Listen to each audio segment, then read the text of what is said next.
जय श्री हरि विष्णु। भगवान विष्णु सबका मंगल करे। जय सनातनी में आप सबका एक बार फिर से हार्दिक स्वागत है। जय सनातनी के इस अंक में आज हम जानेंगे खरमास में क्यों नहीं होते हैं मांगलिक कार्य। खरमास क्या है, खरमास का अर्थ क्या है, खरमास का महत्व क्या है, खरमास के नियम क्या है, खरमास की पौराणिक कथा क्या है इसके पीछे का रहस्य। आइए ये सब इस अंक में हम जानेंगे। खरमास शब्द में खर का अर्थ होता है गधा, गधर्व, और मास का अर्थ होता है महीना। खरमास का शाब्दिक अर्थ है गधर्व का महीना। शास्त्रों के अनुसार जब सूर्य देव बृहस्पति ग्रह की राशियों धनु या मीन में प्रवेश करते हैं तो वे अपने गुरु की सेवा में लग जाते हैं। इसी अवधि के दौरान सूर्य देव की ऊर्जा कमजोर पड़ जाती है। अगर आपने अभी तक इस चैनल को सब्सक्राइब नहीं किया है तो कृपया सब्सक्राइब कर लें और बेल घंटी को भी बजाना ना भूलें। सूर्य की कमजोर किरणें के कारण बृहस्पति ग्रह का प्रभाव भी कम हो जाता है। शुभ कार्यों के लिए सूर्य और बृहस्पति दोनों ग्रहों का मजबूत होना आवश्यक माना जाता है।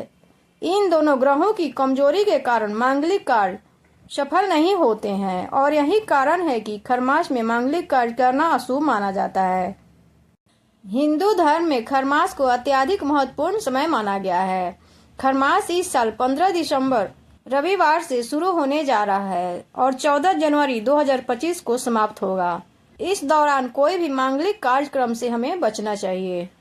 सनातन धर्म में खरमास का एक महत्व दिया गया है। यह साल में आने वाला एक बार ऐसा समय होता है जब सूर्य देव धनु या मीन राशि में प्रवेश करते हैं। इसी अवधि को खरमास कहते हैं।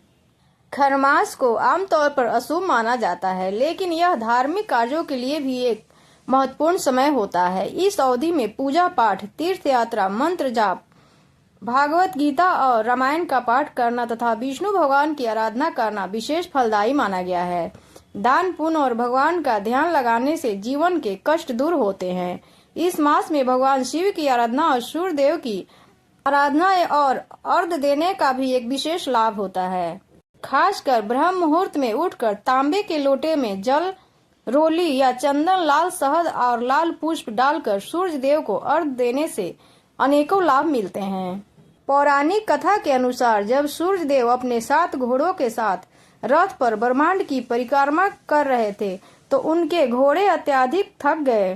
सभी घोड़े प्यास से व्याकुल हो रहे थे। घोड़ों की यह स्थिति देखकर सूर्य देव बहुत दुखी हुए और उनकी चिंता होने लगी।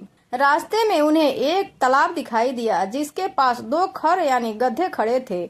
सूर्य देव ने घोड़ों को आराम देने के लिए उन्हें खोलकर 2 खरों को अपने रथ में बांध लिया। खरों की धीमी गति होने के कारण सूर्य देव का रथ भी धीमी गति से चलने लगा। इसी कारण इस महीने को खरमास कहा जाता है। इस अवधि में सूर्य की तीव्रता कम हो जाती है और पृथ्वी के उत्तरी गोलार्ध में सूर्य का प्रभाव कमजोर पड़ जाता है। सनातन धर्म में सूर्य को महत्वपूर्ण माना गया है, इसलिए सूर्य की कमजोर स्थिति को अब अशुभ माना जाता है और इस दौरान मांगलिक कार्य से बचने को मनाही होती है। खरमास के दौरान सूर्य की गति धीमी हो जाती है और इस कारण शुभ कार्यों के लिए यह समय प्रतिकूल माना जाता है। इस दौरान शादी ब्याह, गृह प्रवेश और अन्य मांगलिक कार्य करने से बचना चाहिए।